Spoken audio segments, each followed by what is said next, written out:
Good morning to everybody. आज हम कुछ इलास्टिक कांस्टेंट्स और relations between the various stresses के बारे में बात करेंगे। अनेक प्रकार के प्रतिबल्स हो सकते हैं और अनेक प्रकार के इलास्टिक कांस्टेंट्स हो सकते हैं, तो इसमें क्या संबंध है इन स्ट्रेसेस में वो देखते हैं।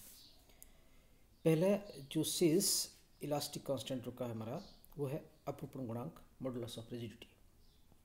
ये कब होता है? जब हम स्पर्शीय बल लगा लेते हैं, टेंजेंशियल फोर्स लगाते हैं, तो आयतन में कोई परिवर्तन नहीं होता, परंतु इसकी आकृति में परिवर्तन हो जाता है।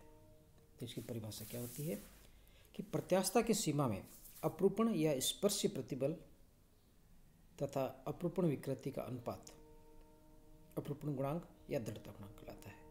इसको हम ईटा से रिप्रेजेंट करते हैं। ईटा इक्वल टू अपरूपण प्रतिबल बाई अपरूपण विकृति।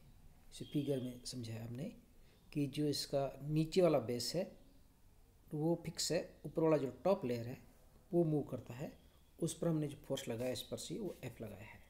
यदि इसका क्षेत्रफल ए है तो eta equal to F by A by the theta या F by A by the X by L. So this give the shearing stress and the shearing strain के बीच में relations, that is modulus of rigidity. Next, Poisson ratio, Poisson अनुपाति।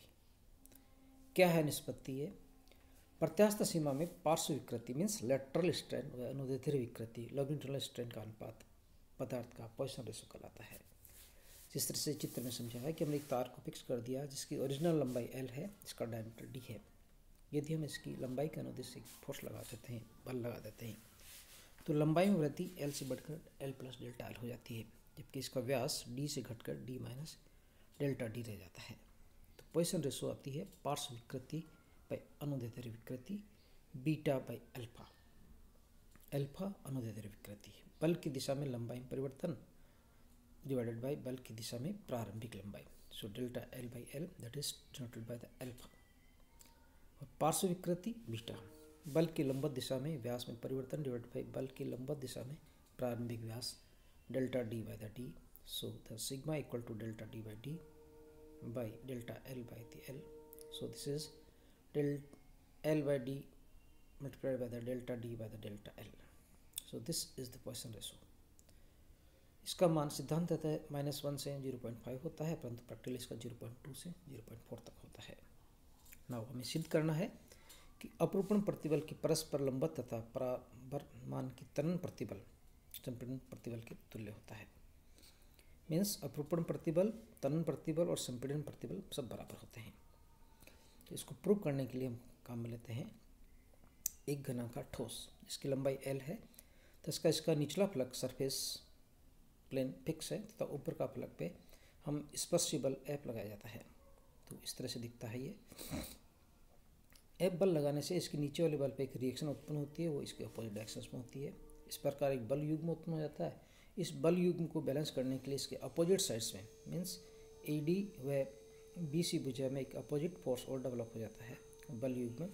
इसका amount F dash and F dash होता है, और जब हम calculate करके देखते हैं तो ये दोनों बराबर होते हैं, एफ डैश एफ। इस प्रकार ये वस्तु एक बैलेंस कंडीशन में रहती है। साम्य अवस्था पर हमने ये कैलकुलेट किया कि एफ डैश इक्वल टू 1। इस प्रकार लोअर लेयर को फिक्स करके ऊपर वाले लेयर पर स्पर्शी बल लगाने पर सभी लेयर सरफेस में बल उत्पन्न हो जाता है, जिसका घन साम्यावस्था में है। फिगर में हमने देखा कि ए बी व सी डी परिणामी बल F square plus F square या एफ रूट 2 है, और बी बी दिशा में बाहर की ओर जो होता है। इसी प्रकार डी पे जो बल आता है वो भी इसी तरह से होता है, वो भी बाहर की तरफ होता है। सो इनका जो नेट फोर्स होता है वो दोनों अपोजिट साइड्स में, और जबकि इसके जो परपेंडिकुलर डायरेक्शंस है उसमें संकुचन की तरह से होता है। सो हम देखें ये वाला कंडीशंस एक फिगर में कि जो बल लग रहा है त्वरण प्रतिबल वो F by root 2 divide by L root 2 होता है, क्योंकि जो सरफेस है हमारा वो आता है L root 2 into the L वाला, तो ये एल स्क्वायर रूट 2 हो जाएगा। सो नेक्स्ट जो त्वरण प्रतिबल लगता है वो आएगा F divide by root F into the root 2 divided by L square root 2। So F by L square जो अपरूपण प्रतिबल के बराबर है। इसी प्रकार संकुचन प्रतिबल की बात करें तो वो डी बी क्यू एस भुजा में आएगा। संकुचन प्रतिबल भी यही आता है, F into √2 by the L square by the root into the √2, so by L square, so अपरूपण प्रतिबल भी बराबर है, यानी ये तीनों प्रतिबल परस्पर बराबर होते हैं।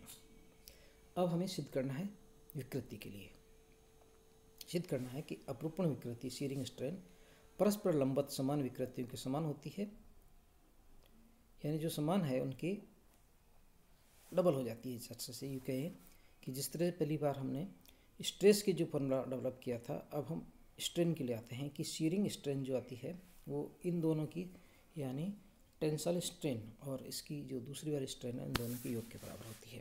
तो कैसे बात करें, एक बॉक्स लिया हमने ABCD, ऊपर वाले तल पे AB पे हमने स्पर्शी बल लगाया है, तो जो A पॉइंट है वो खिसक के A डैश पे हो जाता है और B खिसक के B डैश आ जाता है, जो अपरूपण विकृति पाई हो जाती है और लंबाई में इसमें चेंज आएगा, A से A dash means delta L, B से B dash in delta L। तो हम फॉर्मूले में लिखते हैं अपरूपण कौन कहते हैं, अपरूपण विकृति लिखते हैं, phi equal to A dash by the AD equal to the B dash by the BC that is equal to small l by the capital L। त्रिभुज में देखें तो ये विकृति कितनी आती है, दैट इज EFB डैश या AF डैश आ जाता है। तो इसमें कैलकुलेट करते हैं तो ये फॉर्मूला आता है BB डैश कॉट 45 या L बाई √2।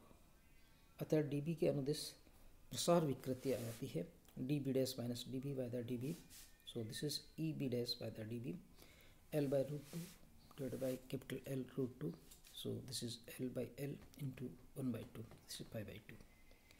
इसी प्रकार यदि संकुचन की दिशा में देखें विकृति तो AC माइनस AC डैश आ जाता है divide by AC, so this gives again the same value L by L into the 5। सो क्या सिद्ध करता है कि अपरूपण विकृति जो है परस्पर लंबवत दिशाओं में समान प्रसार होता है और संयोग में संकुचन के कारण जो दोनों होती है वो 5/2 होती है, यानी अपरूपण विकृति दोनों में आधी आधी हो जाती है। सो ये आज के लिए इतना ही काफ़ी है। Thank you.